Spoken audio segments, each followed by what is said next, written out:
이자율 기간 구조에 대한 논문을 보시게 되면 보통 이제 Principal Component Analysis 우리나라 말로 이제 주성분 분석이 되는데 이에 대한 내용들을 이제 종종 보시게 될 겁니다. 그래서 일단 주성분 분석이 뭔지에 대해서 먼저 말씀을 드리고 좀 더 설명드리도록 하겠습니다.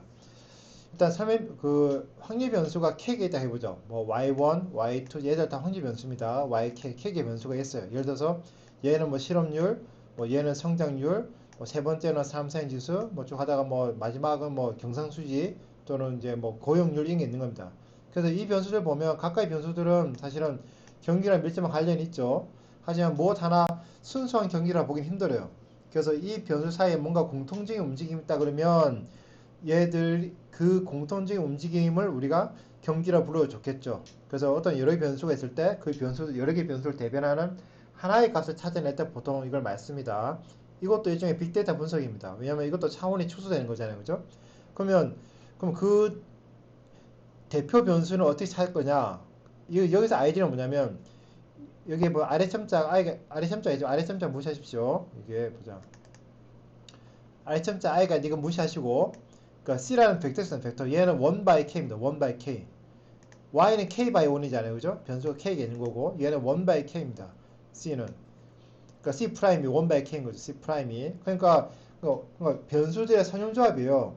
그냥 아까 K개의 변수가 있고 그 K개의 선형조합을 우리가 지금 PI라고 그러고 P라고 그러고 이 P가 바로 Principal Component 되는 겁니다. 얘들을 대변하는 게 되는 거죠. 그러면 얘 K개의 변수를 잘 대변하느냐 안 하느냐는 전적으로 이 C를 어떻게 잡는, 이 벡터, 그러니까 가중치를 어떻게 잡느냐에 따라 달린 거죠. 그래서 가중치를 어떻게 계산할 거냐면, 가중치의 계산 제약이 있습니다. 어떤 제약이냐면, 일단은 가중치라 그러니까 왠지 얘들은 다 0보다 크고 합이 1이라고 하면 좋겠지만, 여기에서는 좀 다르게 하면, 여기서는 어떻게 하냐면, 이 가중치들의 합이 1이 아니라, 가중치의 제곱의 합이 1이다라고 제약을 하고요. 그 다음에 얘의 분산이 가장 극대화되도록.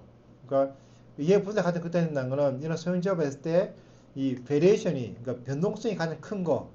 그러니까 설명하는 부분이 가장 큰 거죠. 그래서 이 베리에이션을 가장 크게 해주는 그 벡터를 찾고 그 벡터를 찾았을 때 그 벡터와 y를 곱해 주었을 때 나오는 그 확률 변수를 난 대비 변수를 하겠다라는 겁니다. 그럼 그걸 어떻게 하는지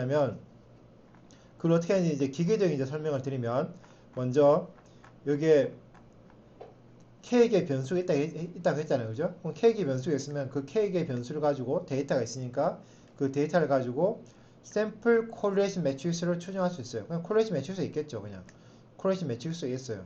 그럼 이 콜레이션 매트릭스를 가지고 이 콜레이션 매트릭스의 아이겐 밸류와 아이겐 벡터를 계산합니다. 그래서 보시면 여기에 이제 아이겐 밸류가 있고 그에 해당하는 아이겐 벡터가 있습니다. 그러니까 얘가 이제 k by k잖아요. 그죠? k by k니까 아이겐 밸류가 k가 나오고 각 아이겐 밸류에 해당되는 아이겐 벡터들이 또 k가 있겠죠. 그리고 이제 이런 아이겐 밸류들 사이에는 대수관계가 있을 거예요. 그래서 제일 큰 거를 람다 1이라고 두 번째 큰 거를 람다 2라고 그럴게요. 그럼 이제 람다 1에 해당되는 아이겐 벡터가 있고 두 번째로 큰 람다에 해당되는 람다 2에 해당되는 아이겐 벡터 E2가 있겠죠. 그죠? 근데 얘들은 어떤 성질이냐면 얘들은 아이겐 밸류와 아이겐 벡터다 보니까 어떤 성질이냐면 이, 이 아이겐 벡터와 그 다음에 그 y를 곱했을 때 그 분산이 그냥 아이겐 밸류가 돼요. 그 아이겐 밸류와 아이겐 벡터 이런 그런 성질이 있습니다. 그냥 이걸 받아들이시면 돼요. 그리고 얘로부터 나오는 그 변수, 그러니까 E1 곱하기 Y, 걔가 P1입니다. P1. 그리고 E2 E2 프라임 곱하기 Y가 있겠죠. 걔는 P2라 그러고. 그러면 이제 P1부터 PK까지 있을 겁니다. P1부터 PK가 바로 각각의 K의 주성분이에요. 그러니까 K의 변수를 가지고 계산하게 되면, K의 변수를 가지고 이게 아이겐밸류와 아이겐벡터를 계산하게 되면 이게 K개의 아이겐밸류와 아이겐벡터가 나오고 그러다 보니 K개의 가중치가 나오고 그러다 보니까 K개의 주성분이 나와요. 각각의 주성분은 E1 프라임 곱하기 Y, E2 프라임 곱하기 Y, E3 프라임 곱하기 Y, 마지막으로 EK 곱하기 프라임 Y가 나오는 거죠. 그 각각을 우리가 P1, P2, P3, PK라고 그럴 거예요. 그러면 각각의 P1의 분사는 이게 람다 1, 그러니까 아이겐 밸류, 첫 번째 아이겐 밸류 갖고요.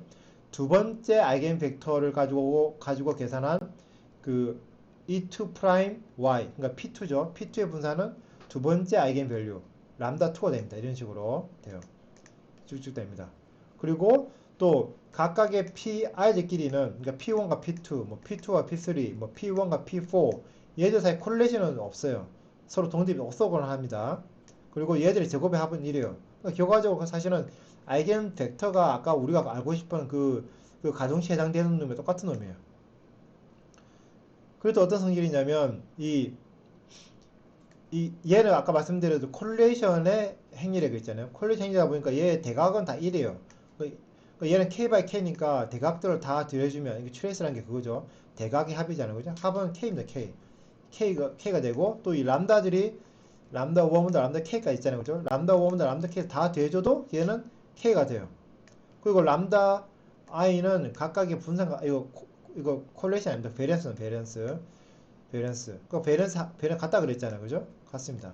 근데 이거 보시면 람다들 대성관계 있잖아요. 그죠? 대성관계 있어요. 그러니까 얘들이 다 합하면 K지만 어떤 람다 1은 굉장히 크고 람다 2는 더 작고 람다 3는 엄청 작고 그래서 끝으로 가면 가서 람다 값은 엄청 작을 수 있겠죠.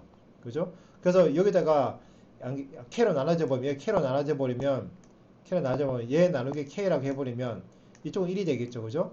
이쪽은 1이 되고 그러면 이 람다 I 나누기 K라는 게 각 프린시퍼 컴포넌트의 중요성을 말해요. 중요성을 말합니다.